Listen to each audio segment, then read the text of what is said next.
నమస్కారం.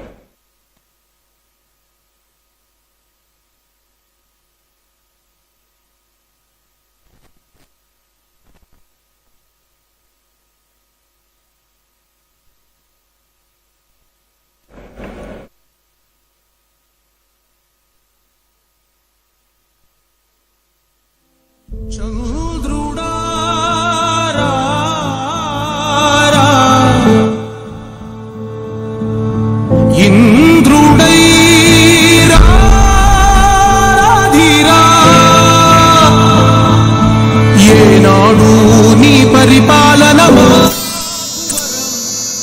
నీ వల్లే ఈ రాష్ట్రపు సంక్షేమం సత్యం నిత్యం సఫలం.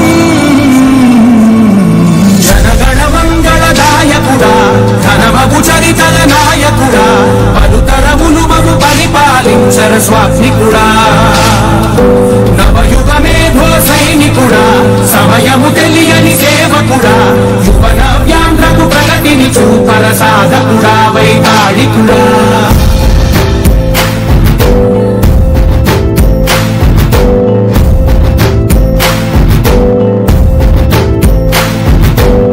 ప్రతి ఇల్లు నిన్నే నిన్నే పిలిచింది, ప్రతి గడప నీకే స్వాగతం అంటోంది, ప్రతి మనసు నువ్వే గెలవాలంటోంది. కొడుకు నీవై ఉన్నావు చాలు, జరుగుతుంది మాకు మేలు మేలు. పెద్ద నీవై జీవంతే చాలు,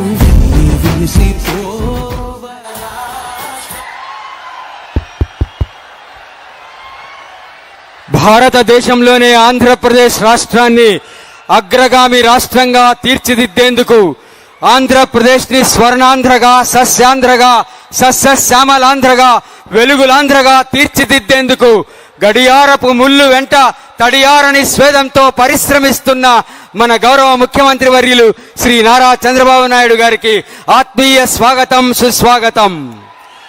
ఈరోజు అలనాటి స్వర్ణగిరిని మళ్లీ రాయలేలిన రతనాల సీమగా తీర్చిదిద్దేందుకు జొన్నగిరి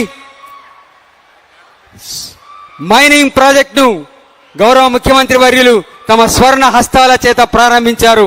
ఇప్పుడు పత్తికొండ శాసనసభ్యులు శ్రీ కెఈ శ్యాంబాబు గారు స్వాగత వచనాలు పలుకుతారు.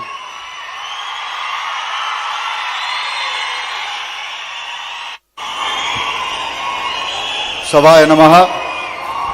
పెద్దలు పూజ్యులు మన రాష్ట్రీయ ముఖ్యమంత్రి వర్యులు చంద్రబాబు నాయుడు గారికి, అలాగే వేదిక పైన ఉన్న మంత్రివర్యులకి, అలాగే నా సహచర ఎమ్మెల్యేలకి, అలాగే ఈరోజు మన ప్రాంతంలో మన మట్టి నుంచి మన రాళ్ళ నుంచి ఈ బంగారం తీసే ప్రభాకరన్ గారికి, కార్తికేయన్ గారికి ప్రతి ఒక్కరికి నమస్కారాలు చెప్తూ, ముఖ్యంగా నా తెలుగుదేశం కుటుంబ సభ్యులకు ప్రతి ఒక్కరికి పేరు పేరున నమస్కారాలు.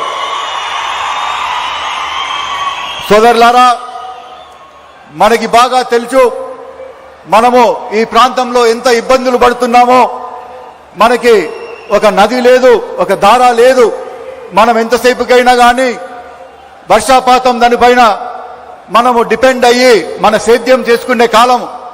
కానీ గత తెలుగుదేశం గవర్నమెంట్లో 14-19లో పెద్ద ఆయన కె కృష్ణమూర్తి గారి ఆధ్వర్యంలో మన చంద్రబాబు నాయుడు గారి సొలోతో 250 కోట్లు తీసుకొని మనము 68 చెరువులకి మనం నీళ్లు నింపుకునే ఘనత మన చంద్రబాబు నాయుడు గారిది అని సభాపూర్వకంగా చెప్తున్నాను.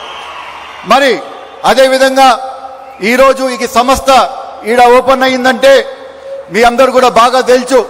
2009 నుంచి వీళ్ళు ఇక్కడ భూముల స్వీకరణ స్టార్ట్ చేశారు.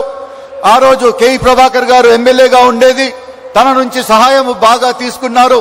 దాని తర్వాత పెద్ద ఆయన కె కృష్ణమూర్తి గారి డిప్యూటీ సీఎంగా ఉన్నప్పుడు 14 నుంచి 19కి మనము ఇక్కడ వాటర్ రిసోర్సెస్, ఎన్విరాన్మెంట్ క్లియరెన్స్ వగరా వగరా మనము ఈ సంస్థకి సహాయం చేసుకుంటూ వచ్చాం. కానీ గత గవర్నమెంట్లో ఈ సంస్థ కూడా ఆలోచించింది, మనము ముందరపడి ఇక్కడ ఏమన్నా చేస్తే ఆ కాలాంతకుడు దీంట్లో కూడా ఏమన్నా బాగా అడుగుతాడా అని చెప్పి ఆలోచన చేసి వాళ్ళ ప్రాసెస్ మొత్తం కూడా స్లో చేసుకోవడం జరిగింది. మరి మీ అందరు సొలతో మీ అందరు దయతో మరి మనము తెలుగుదేశం గవర్నమెంట్ ఫామ్ చేసుకున్న తర్వాత చంద్రబాబు నాయుడు గారి ఆధ్వర్యంలో ఈ ప్లాంట్ ఇక్కడ ఓపెన్ అవుతుందంటే ఈ పత్తికొండ ప్రజలకి పత్తికొండ ప్రాంతంకి చాలా గర్వకారణం అని చెప్తూ సభాపూర్వకంగా తెలియజేస్తున్నాను.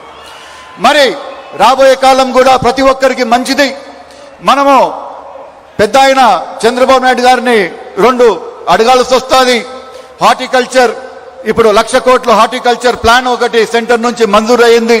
సార్ మీ దయతో మాకు ఇక్కడ పత్తికొండకి పైలట్ ప్రాజెక్ట్ గా మీరు ఏమన్నా డిక్లేర్ చేయగలిగితే ప్రతి ఒక్క ఊరిలో ప్రతి ఒక్క రోడ్డు ప్రతి ఒక్క పొలము మేము సస్యశ్యామలం చేసుకుంటాము. మేము ఇక్కడ నుంచి వలసలు ఆపుకుంటాము. అది ఏమన్నా జరిగితే మన తెలుగుదేశం గవర్నమెంట్ లోనే జరగాల, కానీ వేరే గవర్నమెంట్ లో ఎల్లప్పుడూ కూడా జరగపోదు. ఈ మాట ఎందుకంటున్నానంటే పత్తికొండలో గత 7 ఎలక్షన్